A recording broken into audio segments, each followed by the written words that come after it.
What's up, guys? It's Josh here, back with another Kansas City Chiefs related video. And today, I want to talk about something that has been on my mind a lot lately. A debate that's been going on throughout most of the Chiefs' offseason among fans and media alike. And that would be the prospect of the Chiefs starting 3 rookies along the offensive line. Many people have been questioning the idea of the Chiefs playing 3 rookies on the offensive line because that's pretty much considered a risk in the NFL. When you have so many rookies at one position, how is that going to end up? And after seeing Mahomes get beat up in the Super Bowl last year because of a lack of a competent offensive line, it was very important that the Chiefs make this decision carefully. Do they really want to do this? Do they really want to start 3 rookies on the offensive line? Now, before getting any further into the video, I should go ahead and just specify the 3 rookies that I anticipate starting. That's Creed Humphrey at center, Trey Smith at right guard, and Lucas Niang at right tackle. I also think it's pretty interesting how this scenario came to be because I believe at the start of training camp, the consensus was the Chiefs were going to have some veteran cornerstones on that line to be that veteran anchor, such as a Kyle Long or Mike Remmers and LDT, Austin Blythe. Maybe the Chiefs throw one of those guys in the mix just so it's not 3 rookies all on the right side. But then we saw Kyle Long get injured. Then we saw LDT get injured. Then we saw Trey Smith be really good in camp and basically win that right guard job. Then Creed Humphrey was amazing, as everyone anticipated. Then Mike Remmers had back spasms. Lucas Niang steps in, looks great, and now the Chiefs are going, maybe we should just start Lucas Niang because he's better. It is a tad surprising, though, I will say, because Andy Reid usually likes to have his veteran guys that he always gives the edge over the young player. Andy Reid and his staff are kind of notorious for not playing rookies a ton, right? When you do that, there's an expected learning curve that could potentially hold the team back and cause problems. And again, you would be doing this at probably the most pivotal position on the field for next season, which is the offensive line, because the number one objective this offseason was find a way to keep Mahomes healthy and protected, because the offensive line was pretty bad last year. And you just can't have what happened in the Super Bowl happen to Patrick Mahomes ever again. But I've been seeing a lot of people this offseason freaking out about having 3 rookies on that right side of the offensive line. Oh my God, is Andy Reid really going to do this? 3 rookies? That's a huge risk, and that could end terribly, blah, blah, blah. And you know what? Yeah, it is a pretty big risk. What I say to that is relax, because these guys are NFL players, like Lucas Murphy said from the Beat of KC on our Kingdom Crew podcast, which you haven't checked it out. I plug it every episode now. Go check it out. It's great. We have a lot of fun with it. But as he said, these guys were drafted for a reason. They're professional players. They know what it takes. Yes, they're rookies, but they still know what needs to be done, and they have a pretty good idea of what to expect. I know one person in particular that got Chiefs Kingdom a little riled up on Twitter is Mike Clay NFL.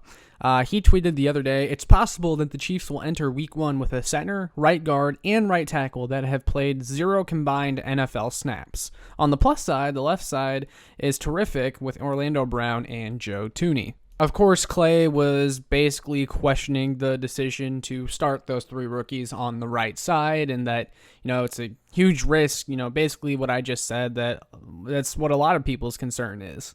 But again, people just gotta relax, because this is being overcomplicated a little bit.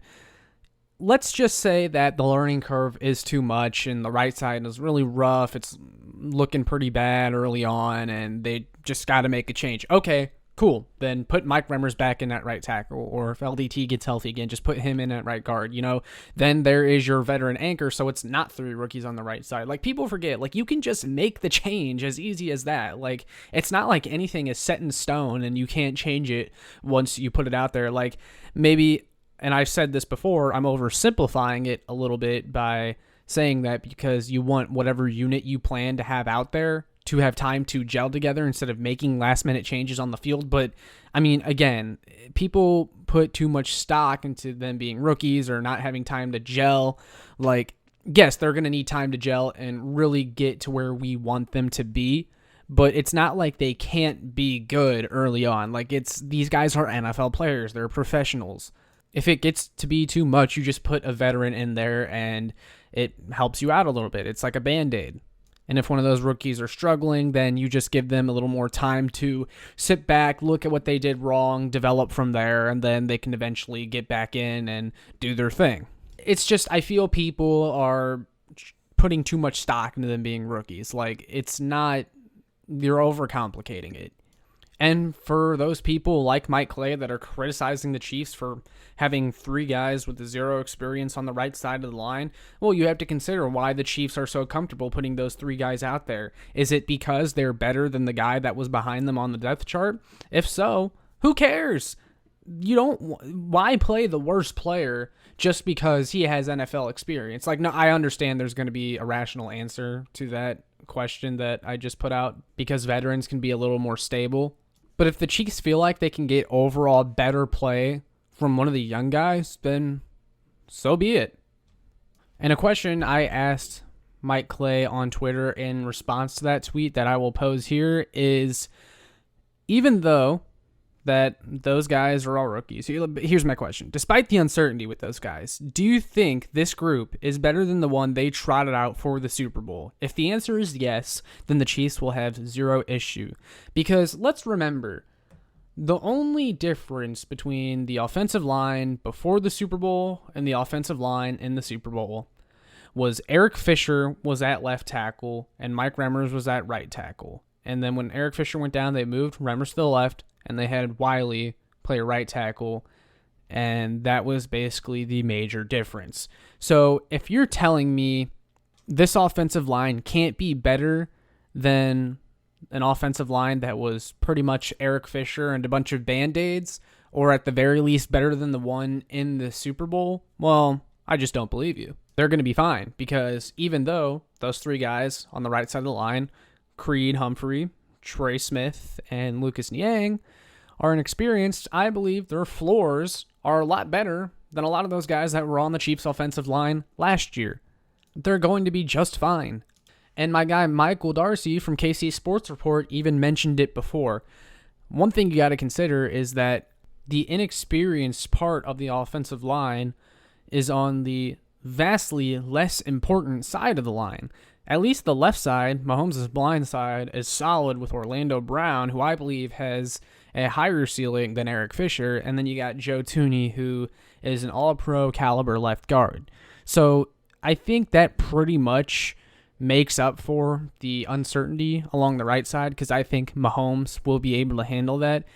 If he has a slightly less than ideal right side, but a stone wall of a left side, he's going to be just fine. I mean, he just is. And for the record, I believe the right side of the line is going to be better than less than ideal.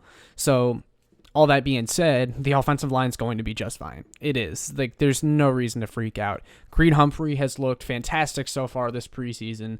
So has Trey Smith. Lucas Niang has put out good tape, surprisingly. I thought it would take him a little bit longer to get up to speed, but it looks like he's overtaken Mike Remmers at right. And once again, one more time, if these guys have shown to be better than the veterans, then that's how it works. They win the job over the veterans. So what if they have less experience? They offer you an overall better unit. So yeah, that's pretty much my little rant I wanted to do today, something that's been on my mind a lot lately. I just want people to feel relaxed about this new offensive line. I think they've shown to be pretty good in preseason already, and I think they'll continue to only get better. I think they have a top 5 ceiling this season as far as offensive lines go. But I want you guys to let me know, what are your thoughts? How good do you think the Kansas City Chiefs offensive line can be in 2021? Do you agree, disagree with anything I said? Let me know in the comments. Make sure you like, share, and subscribe so more Chiefs fans can find this. And make sure you check out my work on showmefootball.com and kckingdom.com. Peace.